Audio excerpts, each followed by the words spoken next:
So,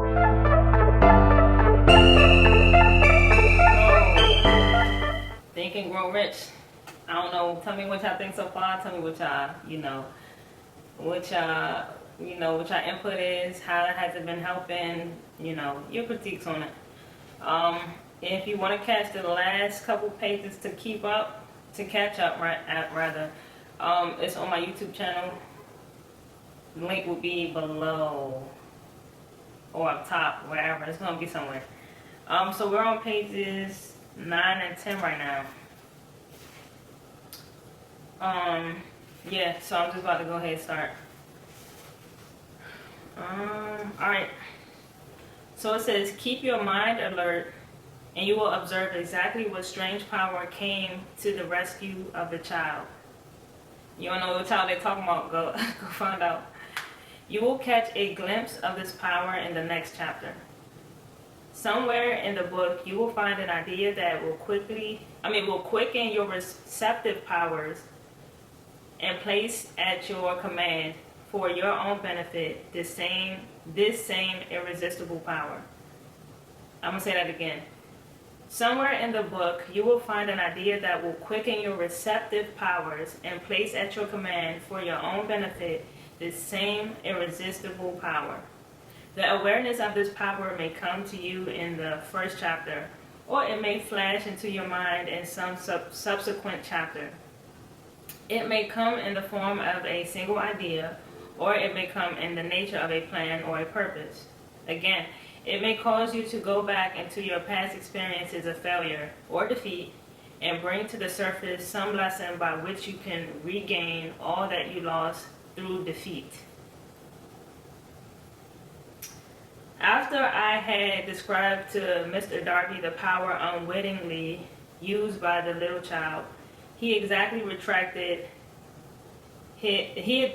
quickly retracted his 30 years of experience as a life insurance salesman. He frankly acknowledged that his success in the field was due. His success in that field was due, in no small degree, to the lesson he had learned from the child. Mr. Darby pointed out, every time a prospect tried to bow me out without buying, I saw that child standing there in the old mill her big eyes glaring in defiance, and I said to myself, I've got to make this sale. The better portion of all sales I have made were made after people had said no. So no is not always a bad thing. No is not always a bad thing. Like, no is a build thing, I would say. It's a build thing. It's there to build you. So, yeah. Learn to love no. He recalled, too, his mistake in having stopped only 3 feet from gold. But, he said, that experience was a blessing in disguise. Just like me, my situation right now, go watch my Enter Into My Life on my YouTube channel as well. Just the experience I'm going through right now, trying to understand pieces, like put pieces together, things not really making sense, trying to triumph above that. That's why I had tweeted, I was like, it just feels like I'm climbing out of a rock. Like, a rock is like just a man-made, not a man-made, but a human-sized rock. Like, I'm in the rock, and I just feel like you know how tough that's going to be. It's just like, after I get out of that rock, I gotta be, like, lit. I gotta be super lit. So, yeah. It taught me to keep on keeping on. It taught me to keep on keeping on, no matter how hard the going may be. A lesson I decided to learn before I could succeed in anything. This story of Mr. Darby and his uncle, the sharecropper's child, and the gold mine will doubtless be read by hundreds of people who make their living by selling life insurance. To all of these, the author wishes to offer the suggestion that Darby owes to these 2 experiences his ability to sell more than $1 million of life insurance every year. Things in life really help push us as well. So I'm learning that you can't say, dang, why do I have to go through this? Or dang, why am I going through this? Dang, why am I feeling like, oh, like having to pass through this part of life in my journey? Like, it's a blessing in disguise. Like, it's there to build you.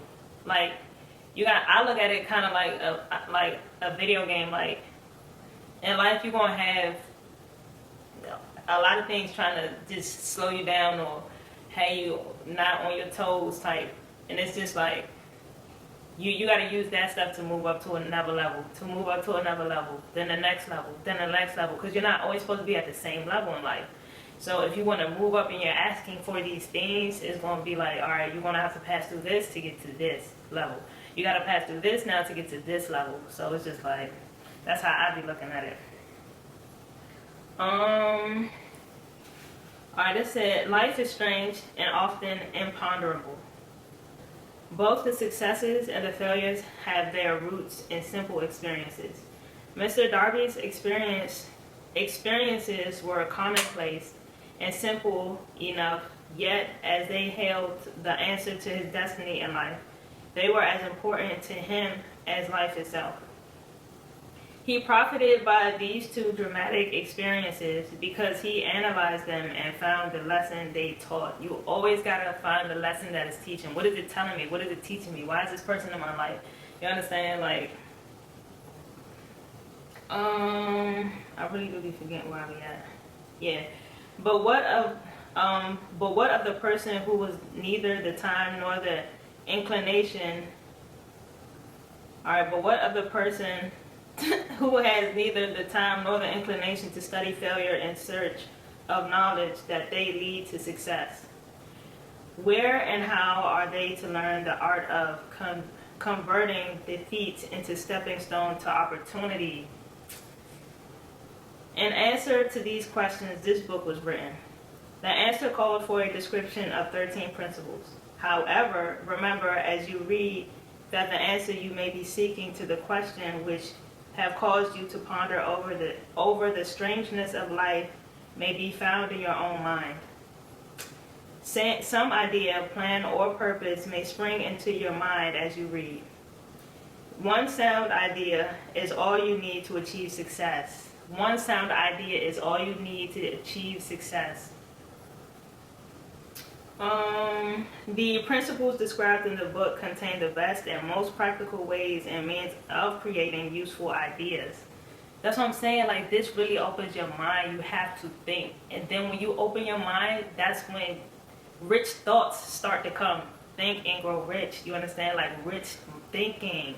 Your thinking can be rich and your thinking can be poor. Like, even if you don't have the tangible assets you desire, at least develop your mind to have the power to create, to get you where you need to be to obtain that tangible asset that you want.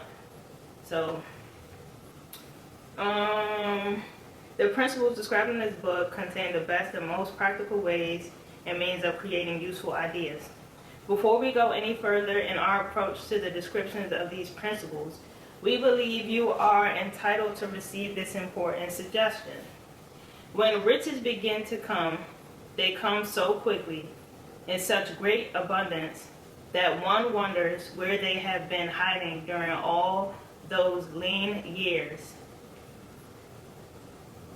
I mean, that pretty much speaks for itself.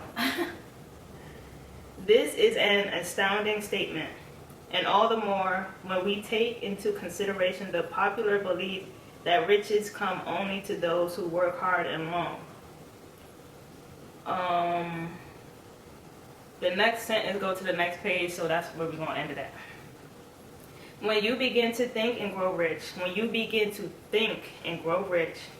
you will observe that riches begin with a state of mind. Riches begin with a state of mind. With definiteness of purpose and little or no hard work. You and every... Oh, no. Look, look, I'm getting carried away. Alright, that's 9 and 10. Yeah, so, I thought this was a great 2 pages. if you're getting a lot of content within just even the beginning of the book like this, I just imagine how much content the book is filled with. So just like, that's what's up. Tell me what y'all think. Comment below. Subscribe. Follow me on everywhere. Temi Loru call me, but they call me Temi. You understand? It's like no, but yeah, the book is pretty great. Let me know what y'all think.